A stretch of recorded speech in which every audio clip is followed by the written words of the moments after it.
कार्तिक माह में सभी औरतें तुलसी जी को जल से सींचा करती थी। एक बुढ़िया भी थी जो कार्तिक माह में तुलसी को सींचने जाती थी और जब वह जाती तो तुलसी माता से कहती कि हे तुलसी माता, सत की दाता, मैं तेरा बिड़ला सींचूं, मुझे बहू दे, पीले रंग की धोती दे, मीठा ग्रास दे, बैकुंठ में वास दे, अच्छी मौत दे, चंदन का काठ दे, अच्छा राज दे, खाने को दाल भात दे और 11 के दिन कृष्ण का कांधा दे। बुढ़िया माँ की यह बातें सुन तुलसी माता सूखने लगी। तुलसी माता के यूं सूखते देख भगवान ने पूछा कि हे तुलसी, तुम दिन प्रतिदिन क्यों सूखती जा रही हो? तुलसी माता ने कहा कि बस मेरी मन की मत पूछो। भगवान ने कहा, मैं नहीं पूछूंगा तो कौन पूछेगा?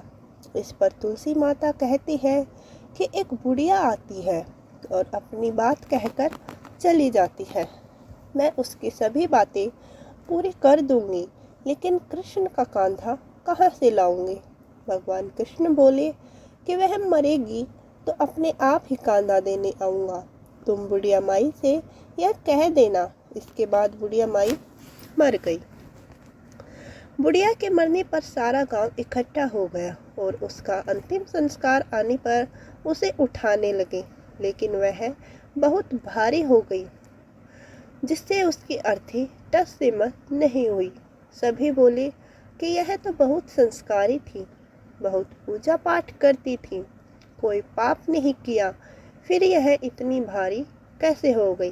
बूढ़े ब्राह्मण के वेश में भगवान आए और कहने लगे, यह भीड़ कैसी है?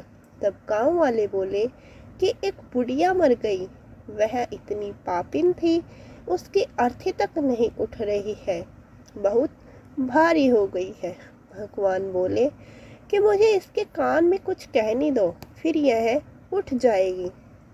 भगवान बुढ़िया के पास गए और उसके कान में कहा कि माई, तू अपने मन की कर ले, पीताम्बर की धोती ले, मीठा ग्रास ले, बैकुंठ में वास ले, चटक की चाल ले, चंदन का काठ ले, झालर की झनकार ले, दाल भात को जी और कृष्ण का कंधा ले।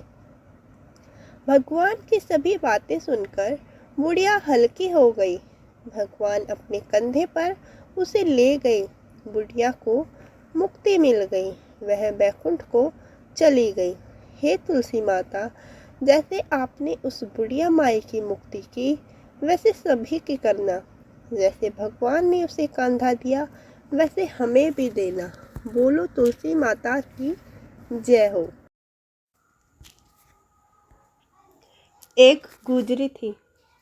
उसने अपनी बहू से कहा कि तू दूध दही बेच, तो दूध दही बेचने गई। कार्तिक का महीना था, वहाँ पर मन से सब औरतें पीपल सींचने आती थी।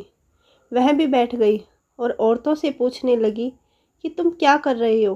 तो औरतें बोले कि हम तो पीपल पथवारी सींच रहे हैं। तो उसने पूछा, इससे क्या होता है?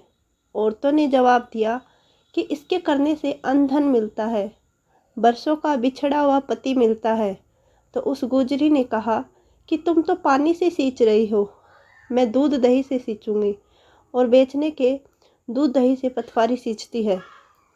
उसकी सास रोज कहती कि तू दूध दही बेचकर पैसे लाकर उसे दे। तो उसने कहा, जब कार्तिक का महीना पूरा हो जाएगा तब लाकर दे दूंगी।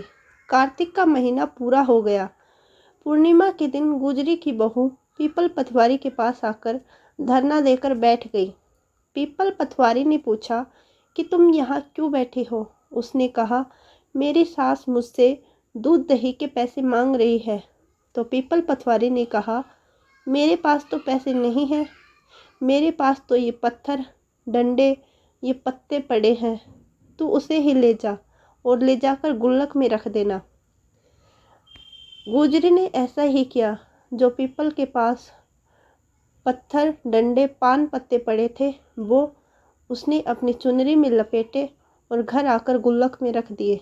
जब सास ने पूछा कि पैसे लाई है क्या, तो गुजरी ने कहा, मैंने पैसे गुल्लक में रख दिए हैं। तब सास ने गुल्लक खोलकर देखा तो सास देखती रह गई। उसमें हीरे मोती जगमगा रहे थे। पत्तों का धन हो गया। सास बोली कि तू इतना पैसा कहाँ से लाई?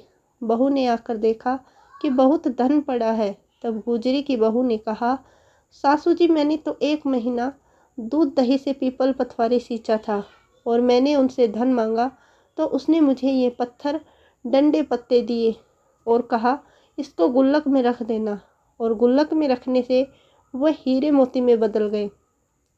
तब सास ने कहा कि अब की बार मैं भी पथवारी सींचूंगी। सास के मन में लालच आ गया। सासू दूध दही तो बेच आती और हांडी धोकर पीपल पथवारी में सींच आती और बहू से कहती कि तुम मुझसे पैसे मांग। बहू ने कहा कभी बहू ने भी सास से हिसाब मांगा है? सासू जी ने कहा, महीने के आखिरी में पीपल पथवारी पर जाकर जो मैं दही से और दूध सींच कर आती हूँ उसके पैसे मांगना। बहू ने कहा ठीक है। सासू जी महीने के आखिरी में पीपल पथवारी पर जाकर धरना देकर बैठ गई तो पीपल ने कहा, डंडे पत्ते और पान पत्थर है, यह ले जा। सास ने भी अपनी चुनरी में वो सब लपेटे और ले जाकर गुल्लक में रख दिए। फिर बहू ने खोलकर देखा तो उसमें कीड़े मकोड़े और कचरा था। बहू ने सास से कहा, यह क्या है? तो सास देखकर बोली कि पीपल पथवारी ने तेरे को तो अन्न धन दिया और मुझे कीड़े मकोड़े दिए। तब पीपल पथवारी बोली कि बहू तो निस्वार्थ सींचती थी और सासू जी धन की भूख से सींचती थी, इसलिए हे पीपल भगवान पथवारी माता, मुझसे गलती हो गई। सासू ने कहा, अब आप अपनी माया समेटे। पीपल पथवारी ने अपनी माया समेटी और सासू को क्षमा किया। इसलिए हे पीपल भगवान पथवारी माता, जैसे बहू पर प्रसन्न हुए वैसे सब पर प्रसन्न होना, और जैसे सासू की माया को समेटा वैसे सबकी माया को समेटना।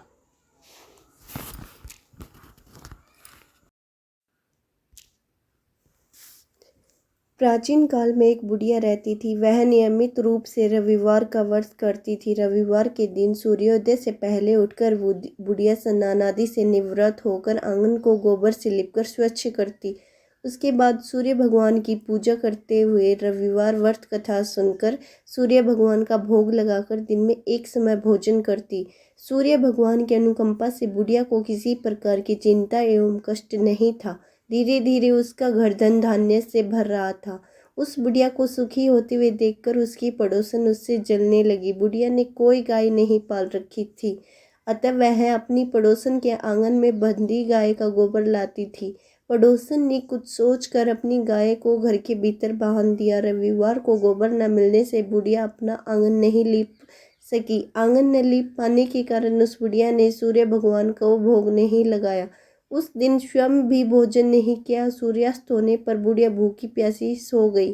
प्रातःकाल सूर्योदय से पूर्व उस बुढ़िया की आंख खुली तो वह अपने घर के आंगन में सुंदर गाय और बछड़े को देखकर हैरान हो गई। गाय को आंगन में बांधकर उसने जल्दी से उसे चारा लाकर खिलाया। पड़ोसन ने उस बुढ़िया के आंगन में बंधी सुंदर गाय और बछड़े को देखा तो वह उससे और अधिक जलने लगी। तभी गाय ने सोने के गोबर किया। गोबर को देखते ही पड़ोसन की आंखें फटी रह गई। पड़ोसन ने उस बुढ़िया को आसपास न पाकर तुरंत उस गोबर को उठाया और अपने घर में ले गई तथा अपनी गाय का गोबर वहां रख कर आ गई। सोने के गोबर से पड़ोसन कुछ ही दिनों में धनवान हो गई। गाय प्रतिदिन सूर्योदय से पूर्व सोने का गोबर किया करती थी और बुढ़िया के उठने से पहले पड़ोसन उस गोबर को उठाकर ले जाती थी। बहुत दिनों तक बुढ़िया को सोने के गोबर के बारे में कुछ भी नहीं पता चला। बुढ़िया पहले की तरह हर रविवार को भगवान सूर्यदेव का व्रत रखी और कथा सुनती रही। लेकिन सूर्य भगवान को जब पड़ोसन की चालाकियों का पता चला तो उन्होंने तेज आंधी चलाई। आंधी का प्रकोप देखकर बुढ़िया ने गाय को घर के भीतर बांध दिया। सुबह उठकर बुढ़िया ने एक सोने का गोबर देखा। उसे बहुत आश्चर्य हुआ। उस दिन के बाद बुढ़िया गाय को घर के भीतर बांधने लगी। सोने के गोबर से बुढ़िया कुछ ही दिनों में बहुत धनी हो गई। उस बुढ़िया के धनी होने से पड़ोसन बुरी तरह जल भुनकर राख हो गई और उसने अपने पति को समझा बुझाकर उसे नगर के राजा के पास भेज दिया। सुंदर गाय को देखकर राजा बहुत खुश हुआ। सुबह जब राजा ने सोने का गोबर देखा तो उसे आश्चर्य का ठिकाना न रहा। सूर्य भगवान को भूखी प्यासी बुढ़िया को इस तरह प्रार्थना करते देखकर उस पर बहुत करुणा आई। उसी रात सूर्य भगवान ने राजा को स्वप्न में कहा, राजन, बुढ़िया की गाय व बछड़ा तुरंत लौटा दो, नहीं तो तुम पर विपत्तियों का पहाड़ टूट पड़ेगा, तुम्हारा महल नष्ट हो जाएगा। सूर्य भगवान ने स्वप्न में बुरी तरह भयभीत राजा ने प्रातः उठते ही गाय और बछड़ा बुढ़िया को लौटा दिया। राजा ने बहुत सा धन देकर बुढ़िया से अपनी गलती के लिए क्षमा मांगी। राजा ने पड़ोसन और उसके पति को उनकी इस दुष्टता के लिए दंड दिया। फिर राजा ने पूरे राज्य में घोषणा कराई कि सभी स्त्री पुरुष रविवार का व्रत किया करें। रविवार का व्रत करने से सभी लोगों के घर में धन धान्य से भर जाएंगे। राजतय में चारों ओर खुशहाली छा गई। स्त्री पुरुष सुखी जीवन यापन करने लगे तथा सभी लोगों के शारीरिक कष्ट दूर होने लगे। जय सूर्य भगवान।